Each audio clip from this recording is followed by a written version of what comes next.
కృపగల దేవుడు మన ప్రభు అయిన యేసయ్య పరిశుద్ధ నామంలో కూడి వచ్చిన మీ అందరికీ నా హృదయపూర్వకమైన వందనాలు తెలియజేస్తున్నాను. కొద్దిసేపు దేవుని మాటలు విందాం. పరిశుద్ధ గ్రంథము నుండి మొదటి పేతురు పత్రిక 2వ అధ్యాయము 21, 22, 23, 24 వచనాలు చదువుకున్నాం. మొదటి పేతురు పత్రిక 2వ అధ్యాయము 21 నుంచి 24 వచనాలు చదువుకుందాం. చాలా జాగ్రత్తగా దేవుని మాటలు వినండి. నేను చదువుతాను. ఇందుకు మీరు పిలువబడితిరి, క్రీస్తు కూడా మీ కొరకు బాధపడి మీరు తన అడుగు జాడల యందు నడుచుకున్నట్లు మీకు మాదిరి ఇచ్చిపోయెను. ఆయన పాపము చేయలేదు, ఆయన నోట ఏ కపటము కనబడలేదు, ఆయన దూషింపబడి బదులు దూషింపలేదు, ఆయన శ్రమపట్టబడి బెదిరింపక న్యాయముగా తీర్పు తీర్చి దేవునికి తన్ను తాను అప్పగించుకొనెను. మనము పాపముల విషయమై చనిపోయి నీతి విషయమై జీవించున్నట్లు ఆయన తానే తన శరీరమందు మన పాపములను మ్రాను మీద మోసుకొనెను. ఆయన పొందిన గాయముల చేత మీరు స్వస్థత పొందితిరి. ప్రార్థన చేసుకుందాం. ప్రభువా, మీకు వందనాలు నాయనా. ఈ రాత్రికాల సమయం మీరు ఇచ్చిన లేఖను బట్టి నీకు ఎనలేని స్తోత్రాలు. ఈ లేఖనాన్ని నీ బిడ్డలకు వివరించే జ్ఞానం నాకు లేదు. నీ సులువు చాటున నన్ను మరుగుపరిచి దీనిలోని సత్యాన్ని మాకు బయలుపరిచి నీ లేఖనానుసారంగా నేను జీవించే కృప మాకు అనుగ్రహించి మహిమ పొందమని మా ప్రభు అయిన యేసయ్య పరిశుద్ధ నామంలో అడిగి వేడుకొనుచు ప్రార్థిస్తున్నాను మా పరమ తండ్రి. ప్రియమైన దేవుని బిడ్డలారా, ఇక్కడ చదవబడిన లేఖన భాగంలో చాలా విషయాలు ప్రభు తెలియజేశాడు. ఈ 7వ రోజు శ్రమ దినాల కూడికలలో మీరు నేర్చుకోవలసిన పాఠం ఏమిటంటే, అపోస్తులైన పౌలు తన పత్రికలో ప్రజలకు సూటిగా తేటగా మనతో మాట్లాడుతూ ఉంది వాక్యం. ఇందుకు మీరు పిలువబడ్డారు. ఒకటి, మనం దేనికి పిలువబడ్డాం? ఇందుకు మీరు పిలువబడ్డారు. ఎందుకు అనే విషయాలు ఆయన తెలియజేశాడు. మొదటిగా పిలుపు, రెండవది ఆయన అడుగుజాడలు, మూడవది ఆయన మాదిరి, నాలుగవది పాపం చేయకుండటం, ఐదవది కపటం లేకపోవటం, ఆరవది దూషింపలేకుండటం, ఏడవది శ్రమ పెట్టబడటం, ఎనిమిదవది దేవునికి తన్ను తాను అప్పగించుకొనటం, తొమ్మిదవది పాపము కొరకై చనిపోవటం, మన పాపముల కొరకై ప్రభు చనిపోవటం, చివరిగా జీవించున్నట్లు, ఆయనలో మనం జీవించున్నట్లు. ఇన్ని విషయాలు ఆ 2, 3 వచనాలు, 4 వచనాలలో అపోస్తలుడైన పేతురు గారు చాలా స్పష్టంగా సూటిగా తేటగా మాట్లాడుతూ ఉన్నాడు. ఇందుకు మీరు పిలువబడ్డారు, క్రీస్తు కూడా మీ కొరకు బాధపడి మీరు తన అడుగు జాడల యందు నడుచుకున్నట్లు మీకు మాదిరి ఇచ్చిపోయాను. ఆయన పాపము చేయలేదు, ఆయన నోట ఏ కపటము కనబడలేదు, ఆయన దూషింపబడి బదులు దూషింపలేదు, ఆయన శ్రమ పట్టబడి ఎదిరింపక న్యాయముగా తీర్చి దేవునికి తను తాను అప్పగించుకొనెను. మనము పాపముల విషయమై చనిపోయి నీతి విషయమై జీవించినట్లు ఆయన తానే తన శరీరమందు మన పాపములను మ్రాను మీద మోసుకొనెను. ఆయన పొందిన గాయముల చేత మీకు స్వస్థత. హల్లెలూయా చెప్పండి. హల్లెలూయా. ప్రియమైన దేవుని బిడ్డలారా, చాలా విలువైన మాటలు అపోస్తలుడైన పేతురు గారు రాస్తూ ఉన్నాడు. ఎన్నిసార్లు ఆ వచనాలను మనం ధ్యానం చేసుకున్నాం. యేసు ప్రభు లోకానికి ఎందుకు వచ్చాడు? మనల్ని ఎందుకు పిలుచుకున్నాడు? మొదటిగా ఆయన మిమ్ములను పిలిచాడు. ఎందుకు మీరు పిలువబడ్డారో, ఎందుకు మనం పిలువబడ్డాం చూడండి. ఎఫెసీ పత్రిక 4వ అధ్యాయం 2వ వచనంలో అపోస్తలుడైన పౌలు చెప్తున్నాడు మనం ఎందుకు పిలువబడ్డామో. మీరు పిలువబడిన పిలుపుకు తగినట్లుగా దీర్ఘశాంతముతో కూడిన సంపూర్ణ వినయముతోనూ సాత్వికముతోనూ నడుచుకొనవలనని ప్రభువుని బట్టి ఖైదీనైన నేను మిమ్మును బ్రతిమాలుకొనుచున్నాను. ఆయన బ్రతిమాలి మనకు చెప్పుచున్న మాట ఏమిటంటే, అబ్బాయి మీరు పిలువబడ్డారు ఆయన కోసం, కానీ మీరేం చేస్తూ ఉన్నారు? దీర్ఘశాంతము లేదు మీలో, సంపూర్ణ వినయం లేదు, సాత్వికం లేదు, అలాగన మీరు నడుచుకున్నట్లేదు. కాబట్టి నేను మిమ్మల్ని బ్రతిమాలుకొనుచున్నానయ్యా, అలాగ ఉండండి బాబు, అలాగ ఉండటానికే మీరు పిలువబడ్డారు. ప్రియమైన దేవుని బిడ్డలారా, ఈరోజు ఈ రాత్రి మన హృదయం మీద మనం చేయి పెట్టుకొని మనలను మనం పరీక్షించుకోవాలి. మనం ఎందుకు పిలువబడ్డాం?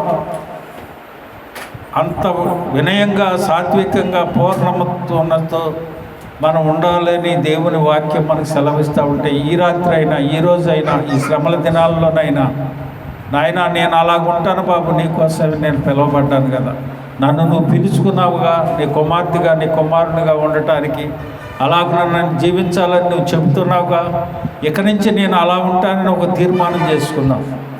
అలాగనే రెండవది, ఆయన అడుగుజాడలు మనకు దాచిపెట్టి వెళ్ళాడు. ఒక అడుగుజాడలు అందులో మీరు నడవండి అని చెప్పాడు. ఏంటి ఆ అడుగుజాడలు? కీర్తన గ్రంథం 85వ కీర్తన 13వ వచనంలో, నీతి ఆయనకు ముందుగా నడుచును, ఆయన అడుగుజాడలలో అది నడుచును. హల్లెలూయా. ప్రియమైన దేవుని, ఆయన నీతిమంతుడు. పిలాతు భార్య అంటుంది, అయ్యా ఈ నీతిమంతుడు జోలికి నువ్వు వెళ్ళబాకు, నీతిమంతుడు నేను అప్పగించాను, ఏ దోషం నేనని. ప్రియమైన దేవుని బిడ్డలారా, ఇస్కరియోతు యోధ అంటున్నాడు, ఆయన నీతిమంతుడు. ఒక అడుగు జాడలు మనకు దాచిపెట్టి వెళ్ళాడు, మార్గం వేసి వెళ్ళాడు. ఆయనకు ముందుగా నడుచును, నీతి ఆయనకు ముందుగా నడుచును, ఆయన అడుగు జాలలో అది నడుచును. హల్లెలూయా. నీతిని అనుసరించి నడవాలని ఒక మాదిరిని పెట్టాడు. అన్ని విషయాలలో నీతిని అనుసరించి నడవాలన్న విషయాన్ని నువ్వు జ్ఞాపకం చేసుకో. మూడవదిగా ఆయన చూడండి, మాదిరి ఉంచిపోయాడట. మొదట ఆయన పిలుచుకున్నాడు, ఆయన అడుగుజాడలు నడవమని చెప్పాడు, ఒక మాదిరిని ఉంచిపోయాడు. యోహాను సువార్త 13వ అధ్యాయము 15వ వచనంలో, యోహాను సువార్త 13వ అధ్యాయం 15వ వచనం, నేను మీకు చేసిన ప్రకారము మీరును చేయవలనని మీకు మాదిరిగా ఎలాగూ చేసి తిని. హల్లెలూయా చెప్పండి. హల్లెలూయా. ఏం చేశాడు ఆయన? నిన్ను వల్ల నీ పొరుగువారిని ప్రేమించమన్నాడు, నీ తల్లిని తండ్రిని సన్మానించమన్నాడు, మోహచూతో చూడొద్దన్నాడు, ఇతరులను ద్వేషించొద్దన్నాడు, నాలుకని జాగ్రత్తగా ఉంచుకోమన్నాడు, నీ నాలుక అవునంటే అవును కాదన్నట్టుగా ఉండమన్నాడు. అన్నీ నీకు అనుకూలమైనవే, నీవు నడవగలిగినవే చెప్పాడు, కానీ నువ్వు నడవలేని బరువేమని ఆయన నీ మీద పెట్టలా. మీరు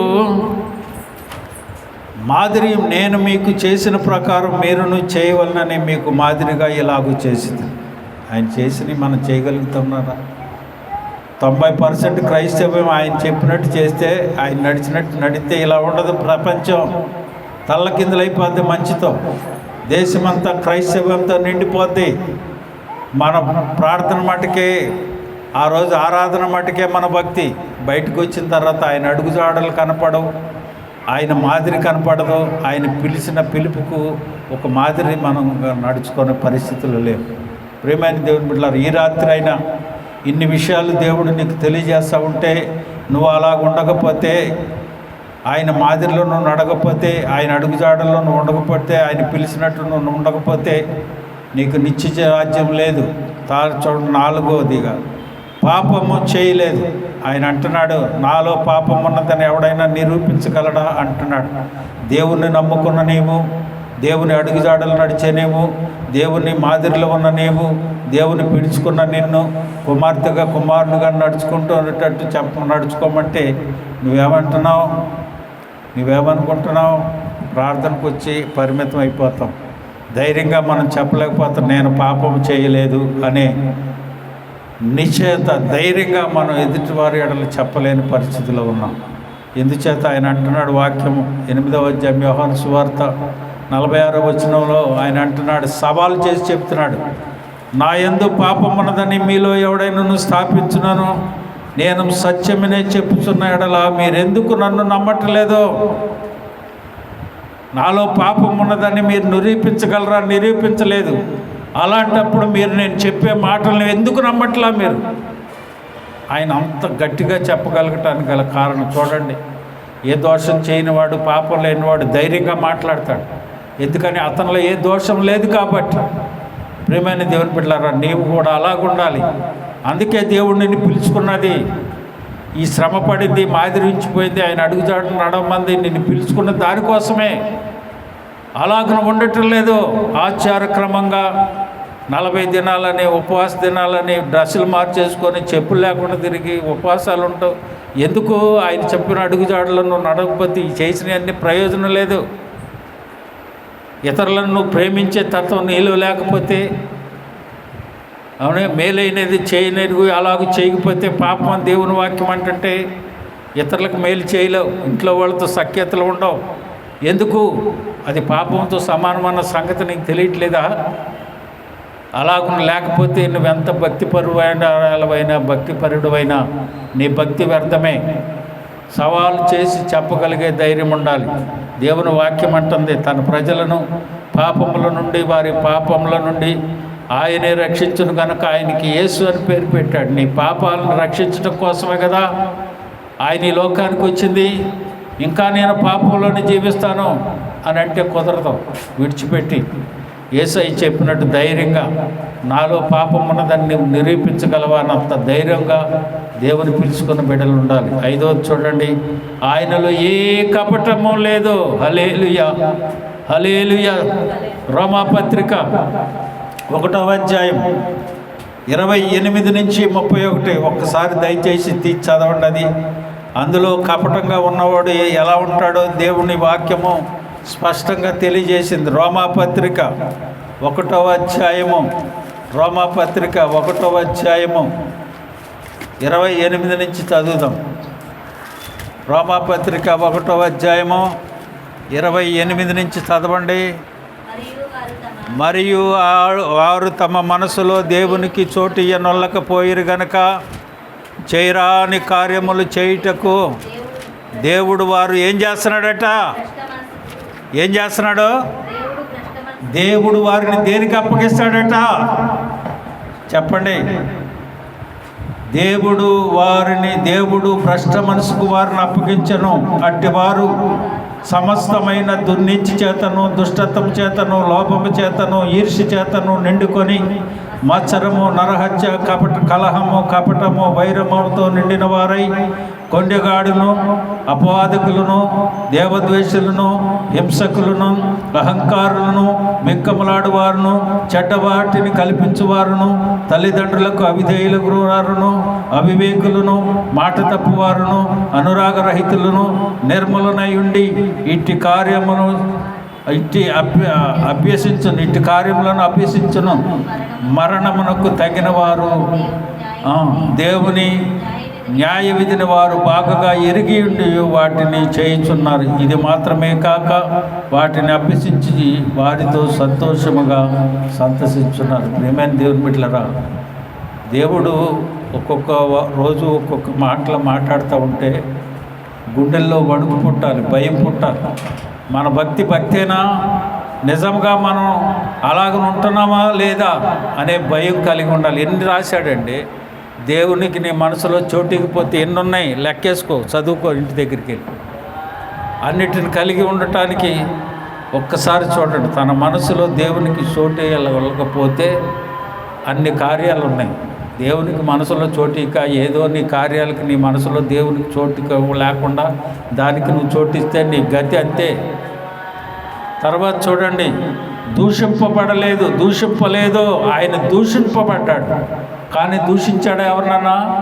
కొట్టిన వారిని కానీ, ఉమ్ము వేసిన కానీ, తన్నిన వారిని కానీ, కొరలతో కొట్టిన వారు కానీ, మొరలతో కిరీటలతో పెట్టిన వారిని కానీ, ఎన్నో దుర్భాషలు ఆడుతున్న వారిని కానీ ఉమ్ము వేసినా దూషించాడా? కానీ నీకెందుకు కోపం? అంత తగ్గించుకొని మాదిరి చూడరా బాబు, నడవరా బాబు అని చెప్పి నీకు వెళతా ఉంటే నువ్వేమో మూతి బిగబట్టుకొని నీ ఇష్టానుసారంగా నువ్వు ప్రవర్తిస్తే అట్లా కుదురుద్ది చెప్పండి? దూషింపలేదు. రోమాపత్రిక 2వ అధ్యాయం 24వ వచనంలో మిమ్మును బట్టియే కదా దేవుని నామము అన్ని జనులో దూషించబడుతుందంట. ప్రియమైన దేవుని బిడ్డలారా, 2 చేతులు జోడించి చెప్తా ఉన్నాను, మీరు వచ్చినా రాకపోయినా ఏం అభ్యంతరం లేదు, కానీ దేవుని వాక్యానుసారంగా జీవించకపోతే మాత్రం నువ్వు నరక శిక్షకే పాత్రుడు. ఒక్కసారి నేను ఇందాక చెప్పిన అపోస్తుల కార్యాలు 1:28 నుంచి 32 వరకు చదువుకోండి. అవసరమైతే కూర్చోబెట్టి బిడ్డల దగ్గర నుంచి చదివించుకోండి. మన గతి అది, మన పరిస్థితి అది. ఎన్ని ఉన్నాయో అలాగనే తడండి. శ్రమ పట్టబడి ఆయన శ్రమ పొందాడు, ఆయన శ్రమ పడ్డాడు, శ్రమ పెట్టబడ్డాడు, కానీ ఎవరిని శ్రమ పెట్టలేదు, ఆ శ్రమకు లోబడ్డాడు. చూడండి యెషయా గ్రంథం 53వ అధ్యాయం 7వ వచనం, అతడు దౌర్జన్యమునందెను, బాధింపబడును, అతడు నోరు తెరవలేదు, వదకు తేబడిన గొర్రె పిల్ల బొచ్చు కత్తిరించు వాని ఎదుట గొర్రెయు మౌనముగా ఉండినట్లు అతడు నోరు తెరవల, మౌనముగా తలంచుకొని ఉన్నాడు. ప్రియమైన దేవుని బిడ్డలారా, ఒక మాదిరి ఆయన ఉంచిపోయాడు నీకు. ఆ మాదిరిలో ఎందుకు నడవట్లేదు నువ్వు? అడుగు జాడలు ఉంచిపోయాడు. ఆ అడుగు జాడల్లో ఎందుకు నడవట్లే? ఎందుకు పిలిచాడు అనుకున్నావు? నీకు బిల్డింగులు ఇచ్చేసి, నీకు ఉద్యోగాలు ఇచ్చేసి, నీకు కావలసిన ఐశ్వర్యాలు ఇచ్చేసి, నువ్వు విమానాల్లో కారులో తిరగటానికి ఆయనేం నిన్ను పిలుచుకోవాలా? ఒక మాదిరి ఉంచిపోయాడు. ఈ రాత్రి ఈ వాక్యాన్ని 10 సార్లు కాదు 15 సార్లు నువ్వు నెమరు వేసుకోవాల్సిన బాధ్యత మనపై ఉంది. దీనికి ఈ ఉపవాస దినాలలో మనం ఆచరించుతున్న వాటిని బట్టి ఒక్కొక్క దినం ఒక్కొక్క రీతిగా ప్రభు మనతో మాట్లాడుతున్నాడు. వాటిని మనం జ్ఞాపకం చేసుకొని ఇందుకోసం ఎంత ఉందా ఇందులో, ఈ 40 దినాలలో వినే ప్రసంగాలను బట్టి మన భవిష్యత్ జీవితం మారాలి, మన తీరు మారాలి, మన అడుగుజాడలు మారాలి, మన మాదిరి మారాలి. దేవుడు మనం ఎందుకు పిలుచుకున్నాడో ఆ పిలుపుకు లోబడి జీవించాలి. అందుకనే దండం పెట్టి చెప్తున్నానమ్మా, మీరు అలా ఉండండి అని అపోస్తుడైన పౌలు గారు, ఆయన పేతురు గారు చెప్తా ఉన్నాడు. ప్రియమైన దేవుని బిడ్డలారా, చూడండి తర్వాత దేవునికి తన్ను తాను అప్పగించుకున్నాడు. గుర్తుపెట్టుకోండి, ఈ విషయం చాలా ప్రాముఖ్యమైనది. ఏదన్నా నీకు అన్యాయం జరిగింది, ప్రార్థన చేసి ప్రభుకు అప్పగించు. అన్యాయపు తీర్పు నొందాడు ఆయన. హల్లెలూయా. అన్యాయపు తీర్పు అండి. ఏ పాపము ఎరుగని ఆయన నీ కొరకు, నీ పాపాల కొరకు అన్యాయపు తీర్పు నొందాడు. చూడండి, దేవునికి తన్ను తాను అప్పగించుకున్నాడు, కానీ వారిని ఏమీ అనల. చూడండి ఎఫెసీ పత్రిక 5వ అధ్యాయము 2వ వచనాన్ని మనం చూసినట్లయితే, క్రీస్తును ప్రేమించి పరిమళ వాసనగా ఉండుటకు మన కొరకు తన్ను తాను దేవునికి అర్పణంగాను బలిగాను అర్పించుకొనను. అలాగుననే, అది అండర్లైన్ చేయాలా, అలాగుననే మీరును ప్రేమ కలిగి నడుచుకొనుడి. ఏమండి ప్రతి చర్చిల్లో టైం పెట్టి ఈ ఆరాధన జరుగుతుంది. ఇలాగున చేయగలిగితే, ఇలాగున మనం ఉండగలిగితే 50%, 100లో 50% ఇలాగ నడిస్తే చాలు. ప్రపంచం ఇలా ఉండదు, దేశం ఇలా ఉండదు. దేవుని వాక్యం అంటా ఉంది, దేవునికి తన్ను తాను అప్పగించుకున్నాడట. క్రీస్తు మిమ్మును ప్రేమించి పరిమళ వాసనగా ఉండుటకు మన కొరకు తన్ను తాను దేవునికి అర్పణంగాను బలిగాను అర్పించుకొనను. అలాగుననే మీరును ప్రేమ కలిగి నడుచుకునుడి. హల్లెలూయా. ఈ రాత్రి ఒక తీర్మానం చేసుకోవాలి. ప్రభా, మీరు ఎలాగన దేవునికి తండ్రికి ఎలాగన అప్పగించుకున్నారు, మేము కూడా అలాగనే అప్పగించుకొని ఒకరికొకరు ప్రేమ కలిగి నడుచుకుంటామయ్యా. తీర్మానంతో ఈ రాత్రి దేవుని సన్నిధిని విడిద్దాం. 9వది చూడండి, మన పాపముల కొరకు ఆయన చనిపోయాడు. ఎందుకు చనిపోయాడు ఆయన? ఎందుకు ఆయన చనిపోయింది? ఆయన ఏ పాపం చేశారని సిలువేశారు? మన పాపముల కొరకై ఆయన చనిపోయాడు. మరి నువ్వు ఎలా ఉండాలి? నువ్వు దేని కొరకు చనిపోయేవాళ్ళు? చూడండి రోమాపత్రిక 5వ అధ్యాయం 8వ వచనం, అయితే దేవుడు మన ఎడల తన ప్రేమను వెల్లడిపరుచున్నాడు. ఎట్లనగా మనం ఇంకనూ పాపులమై ఉండగానే క్రీస్తు మన కొరకు చనిపోయాడు. హల్లెలూయా చెప్పండి. హల్లెలూయా. ప్రియమైన దేవుని బిడ్డలారా, వాక్యాలను వెంటంటే కళ్ళబట్టి నీళ్ళు రావాలండి. ఏదో సంవత్సరం ఆచారక్రమంగా చేసేది కాదండి ఇది. దేవుడు నీ కొరకే ఆయన పాపంగా చేయబడి నీ పాపాలను ఆయన సిలువలో మోసుకొని తీసుకుని వెళ్తూ ఉంటే నువ్వేమో నీ ఇష్టానుసారంగా ప్రవర్తిస్తావా? ఎందుకు ప్రవర్తించాడో, ఎందుకు నిన్ను పిలుచుకున్నాడో, ఎందుకు అడుగుజాడలు ఉంచాడో, ఎందుకు మార్గాన్ని వేశాడో, ఎందుకు మాదిరి నుంచి పోయాడో అది వద్దా నీకు? ఆచారక్రమం కావాలా? చూడండి, రోమాపత్రిక 6వ అధ్యాయము 11వ వచనంలో అటువలే మీరును, ఇది అండర్లైన్ చేయండి, అటువలే మీరును. రోమాపత్రిక 6వ అధ్యాయం 11వ వచనం చదవమ్మా. అటువలే మీరును ఎలాగంట? పాపము విషయమై మృతులుగాను, దేవుని విషయమై క్రీస్తు యేసునందు సజీవులుగాను మిమ్మును మీరే ఎంచుకొనడి. హల్లెలూయా చెప్పండి. నువ్వు ఎలా ఉన్నావు? పాపం విషయంలో చనిపోవాలి, క్రీస్తు విషయంలో జీవం కలిగి ఉండాలి. నువ్వు మృతంగా ఉన్నావో జీవం కలిగి ఉన్నావో నిన్ను నీవే ఈ రాత్రి పరీక్షించుకోమని ప్రభు హెచ్చరిస్తూ ఉన్నాడు.